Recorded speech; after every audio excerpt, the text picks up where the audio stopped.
Most people have never heard of an airplane cemetery, let alone seen one. It's a strange, almost eerie place where old, abandoned planes go to rest, some grounded after accidents, others after years of loyal service. These machines, once vibrant with life and adventure, now sit quietly in the dust, forgotten by most. Some of these planes date back to the 1920s, while others come from the 1940s and 1950s. Each one carries a history, a story of daring flights and incredible journeys. Today I want to tell you about one such story, and it begins with a stunning blue propeller airplane from 1955. It was just another ordinary day in 2014 at Los Angeles International Airport.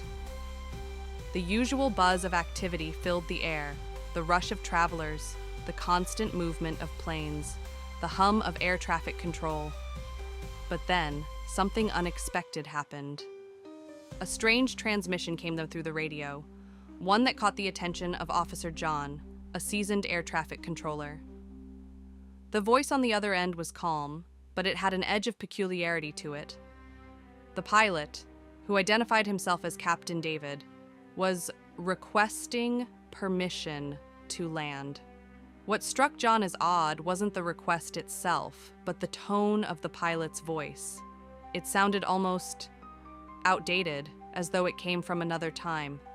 Intrigued, Officer John granted the landing request, but he couldn't shake the feeling that something wasn't quite right.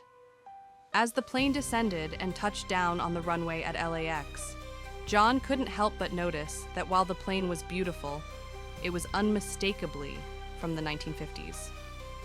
And yet, it looked brand new. It didn't add up. John immediately instructed security to check the plane, wondering if perhaps this was some sort of elaborate hoax or vintage exhibition. But when the security team examined the aircraft's registration number, their eyes widened in shock. The number didn't match anything they had on file. Something was very wrong. Unable to ignore his suspicions, Officer John left the control room and headed towards the plane. There, he found Captain David standing by the aircraft, scanning his surroundings with a look of confusion. John called out to him, "David?" The pilot turned, clearly startled, his face instantly registering a mix of confusion and surprise. "How do you know my name?" he asked. John felt a strange chill run down his spine. This was becoming more bizarre by the second. He took a breath, then asked, "Where have you been? What's going on?" David seemed genuinely puzzled. "I came from Phoenix. I've been flying for about 5 months, but where am I? This place looks different. It's huge.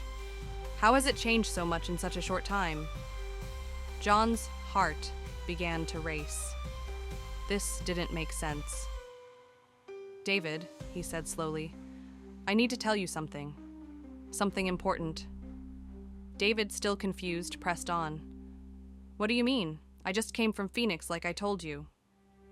John swallowed hard, his voice barely above a whisper as he spoke. "David, you've been missing. You've been missing since 1955. David's eyes widened, his face shifting from confusion to disbelief. "What? No, that can't be right. I just took off from Phoenix. That was only 3 hours ago. I know the radio wasn't working well, but I'm fine. What are you talking about?" John could hardly comprehend what was happening. "David, I'm telling you, you've been missing for almost 70 years. This is 2014, not 1955. David's face drained of color. "Are you joking with me? This doesn't make sense. I can't be missing. I was just in the air. I don't understand." "No, I'm not joking," John said softly. "I can show you the records. I can show you everything back in my office." Before John could continue, the sound of a massive passenger jet flying overhead cut through the tension. David looked up, his eyes widening as he watched the jet soar above them. "My God, what is that?" he muttered. "The planes now, they're so advanced. Everything here is so different. I feel like I'm in another time zone. John's stomach dropped as he realized the magnitude of the situation. Exactly, he said, his voice barely audible. That's what I've been trying to tell you. David's confusion deepened. But how can that be? Time here and in Arizona are the same, right? No, John replied, his voice full of gravity. No, David, you're not in the same time. You're from 1955. You've been lost in time. David froze, his face paling as the truth began to sink in. What? What year is it? John's eyes met his, filled with a quiet sorrow. It's 2014, David. You've been missing all this time. David's mind raced, his thoughts tumbling in a chaotic frenzy. The words John had just said echoed in his mind, but he couldn't make sense of them. No, that can't be true. That's impossible, David muttered, his voice barely above a whisper, as if saying it aloud might somehow make it all more real. John stood frozen for a moment, watching David struggle to comprehend the unimaginable. His heart was heavy, filled with a mixture of sympathy and disbelief. This man, this pilot, was caught in a nightmare of his own making, trapped in a world that no longer made sense. But there was something else, something in David's expression that suggested there was more to the story. David's eyes suddenly seemed to clear, and he took a slow breath. Wait, he said, as if a distant memory was tugging at the edges of his mind. I remember now. Yes, I do. They were flying next to me when I was up there. John leaned forward, his brow furrowing in confusion. Who? Who are you talking about? David's gaze drifted, as though trying to find the right words to make sense of the images flashing through his mind. His hands trembled slightly as he spoke, but his voice was steady, as if he was piecing the truth together in real time. I was flying, David continued, his eyes unfocused, and I thought I saw another plane. It was different. But they were right there, next to me, like they were guiding me, showing me the way. But they weren't planes like mine. They were something else. John's heart skipped a beat. His pulse quickened as he realized that David wasn't just talking about any ordinary planes. There was something more to this. Something beyond the ordinary boundaries of time, perhaps. David? John said softly, trying to ground him in the moment. I need to know what's happening to you. What did you see up there? What are you trying to say? You're not just talking about ordinary planes, are you? David's face contorted with confusion, his mind still piecing together the fragments of his experience. I don't know. They weren't like any planes I've ever seen before. I've flown for years, but this was different. Their shapes were strange.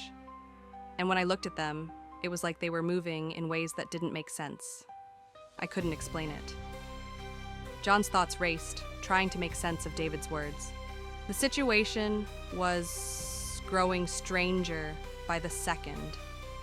And he knew that if he was ever going to understand what had happened to this man, he needed to find answers.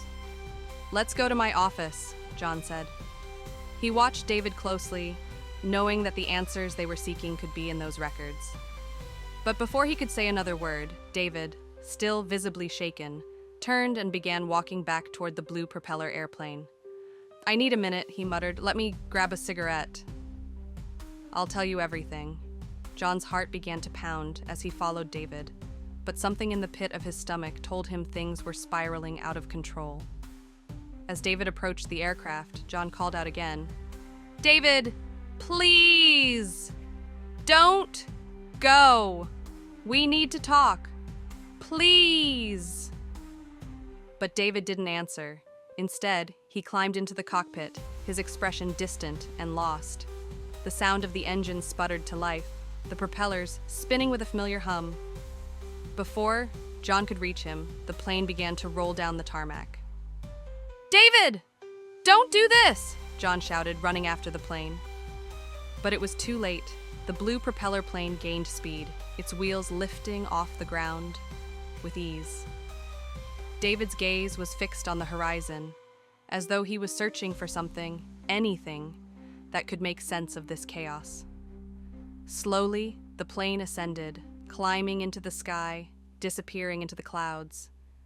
John stood there, frozen in disbelief, watching as the blue propeller plane, a relic from another time, vanished into the vast expanse of the sky. No trace of it remained. It was as though it had been swallowed by the very fabric of time itself. And so, the blue propeller plane flew on, its pilot still lost in the currents of time.